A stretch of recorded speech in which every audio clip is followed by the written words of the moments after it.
A gente vai começar a trazer outras facetas do dia hoje, desta terça-feira, em Brasília, porque exatamente Fernando Haddad, ele já fez uma primeira reunião com o grupo de transição da economia. O ex-ministro da Educação é cotado para assumir a pasta da Fazenda e ele recebeu autorização do presidente eleito para participar das discussões nesta área, economia, depois de ir com Lula a Brasília no domingo.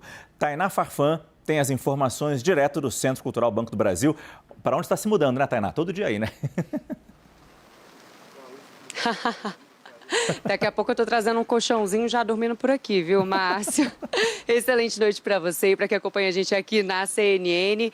Márcio, esse encontro marcou a primeira conversa entre Fernando Haddad e integrantes dessa equipe da economia, do grupo temático da economia dessa equipe de transição. Essa reunião aconteceu lá no hotel em que Lula está hospedado e participaram também desse encontro a presidente do Partido dos Trabalhadores, Gleisi Hoffmann, Aloysio Mercadante, claro, o vice-presidente Geraldo Alckmin, coordenador dessa equipe de transição, além de Luiz Inácio Lula da Silva. O nosso produtor, Rudá Moreira, que está lá em loco acompanhando passo a passo de tudo que está acontecendo hoje lá no hotel. Essas reuniões dessa cúpula da equipe de transição estão acontecendo lá hoje. E ele apurou que, além de discutir a PEC, essa proposta de emenda à Constituição, que quer excepcionalizar o teto de gastos, a totalidade do Bolsa Família, eles também discutiram o cenário macroeconômico que o novo governo deve herdar a partir do dia 1º de janeiro. Existe uma pressão muito grande, que a gente tem repetido isso aqui na CNN, por parte do mercado e também de aliados, para que Lula anuncie o quanto antes os integrantes dessa equipe econômica,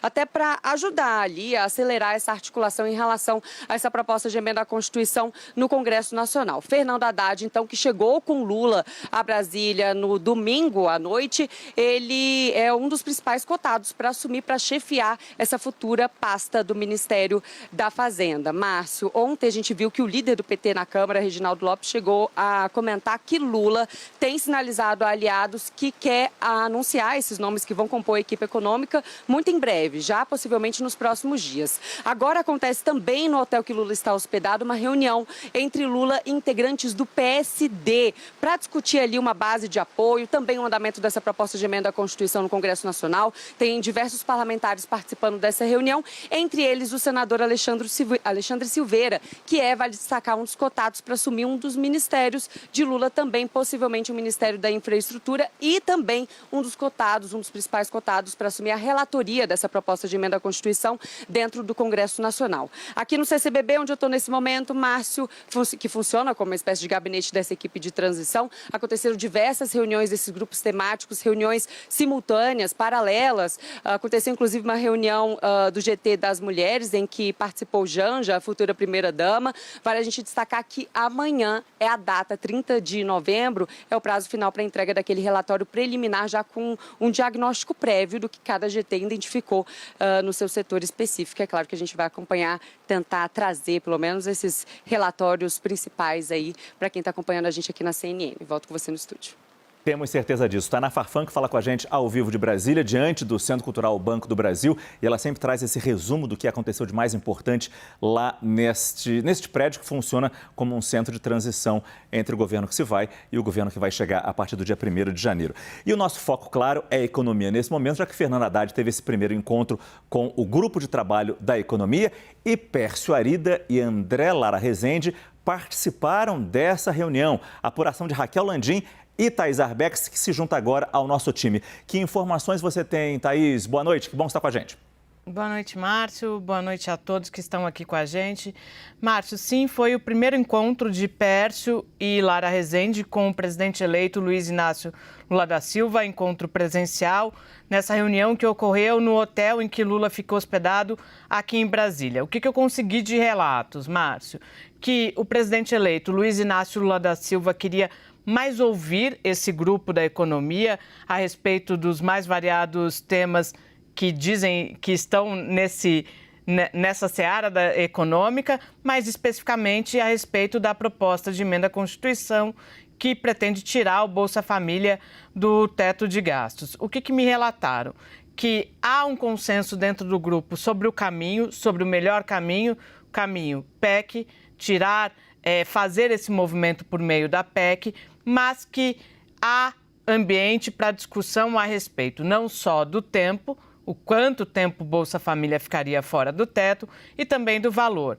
Toda essa discussão que a gente já está acompanhando dentro do Congresso. Mas ficou bastante evidente que a equipe, esse time, considera que o melhor caminho para fazer esse movimento, para garantir os R$200 a mais para o Bolsa Família, é sim a proposta de emenda à Constituição.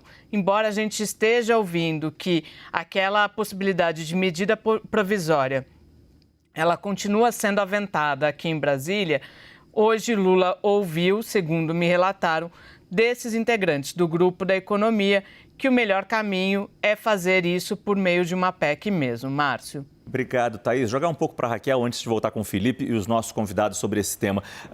Pércio Arida já deixou claro naquela entrevista à Folha de São Paulo, não sei se ele disse para você, quando você conversou com ele no sábado, né? 198 bilhões, não, tem que ser um valor menor, né? Márcio, se formou um consenso dentro desse grupo de economistas da transição com o qual o Pércio concorda, que você tem espaço para um gasto a mais no ano que vem, na medida em que, do jeito que está previsto hoje o orçamento, você tem uma queda na relação, nas despesas no ano que vem. Então, se você mantiver isso tudo mais ou menos estável, o ex-ministro Nelson Barbosa já colocou isso algumas vezes, você teria um espaço para gastar mais aí de uns 130 milhões sem mexer na relação dívida-PIB.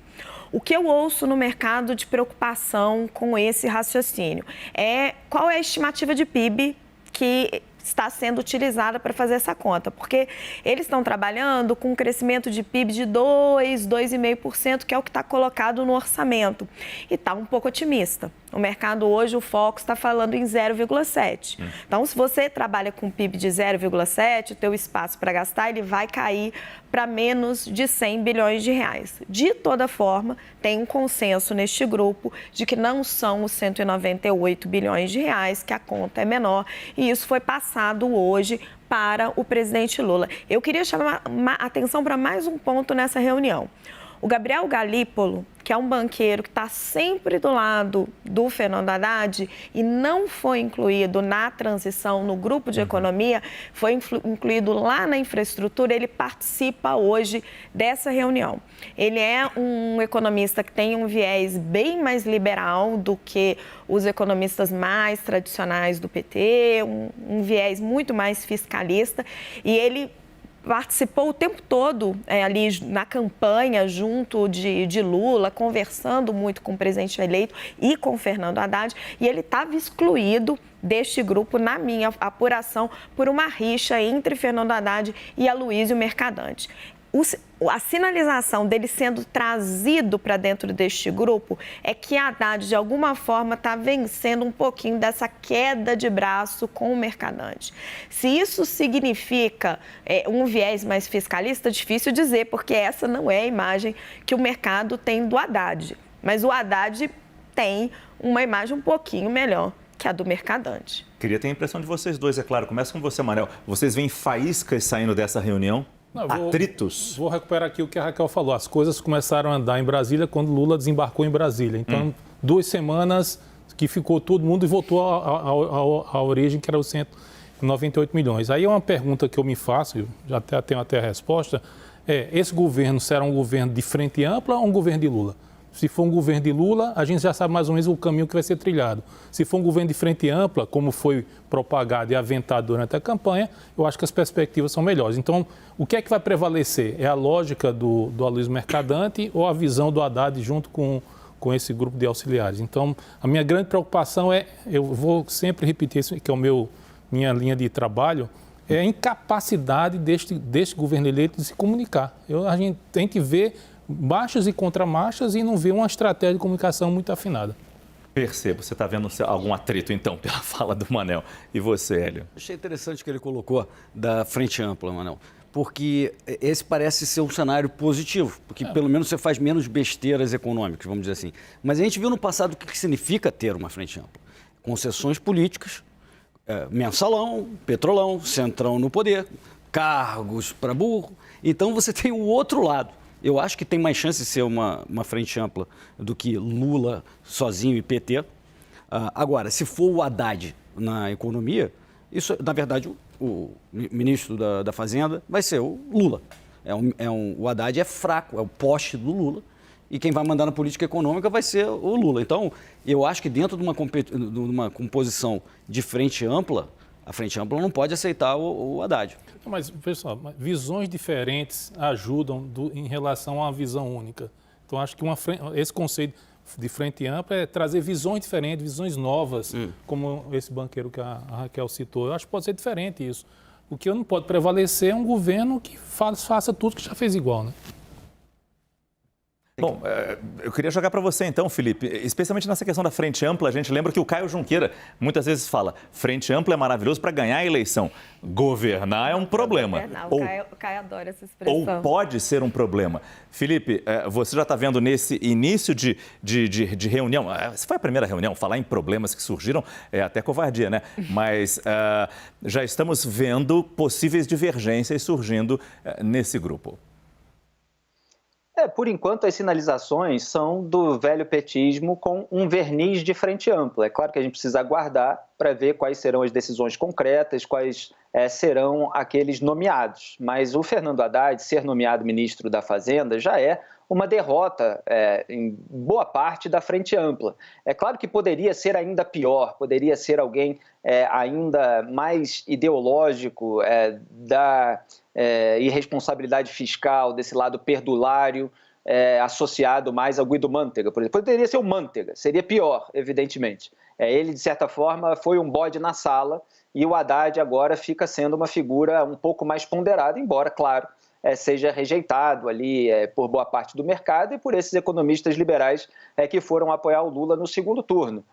Mas eu realmente não sei se eles vão permanecer apoiando, vão permanecer negociando, se o Haddad ganhar esse cargo que é o mais importante da área de economia, que é o Ministério da Fazenda. Agora, em relação à parte política, o governo Bolsonaro ele foi tão bom para o lulismo que nem é necessário mais desenvolver esquemas criminosos como o Mensalão, o Petrolão, para comprar apoio parlamentar. Basta consentir com a manutenção do orçamento secreto, com a reeleição do Arthur Lira, que é exatamente o que o governo eleito vem fazendo. É claro que ele vai encarar alas opositoras dentro do Congresso Nacional, a gente vai ver o tamanho disso dentro desse filtro que está sendo feito na PEC, mas existe essa facilidade agora porque já existe um mecanismo que atende muito bem aos interesses de parlamentares do Centrão. Obrigado, Felipe. Agora, de alguma maneira, parece que o mercado gostou do que viu hoje, gostou das notícias que vieram a Brasília.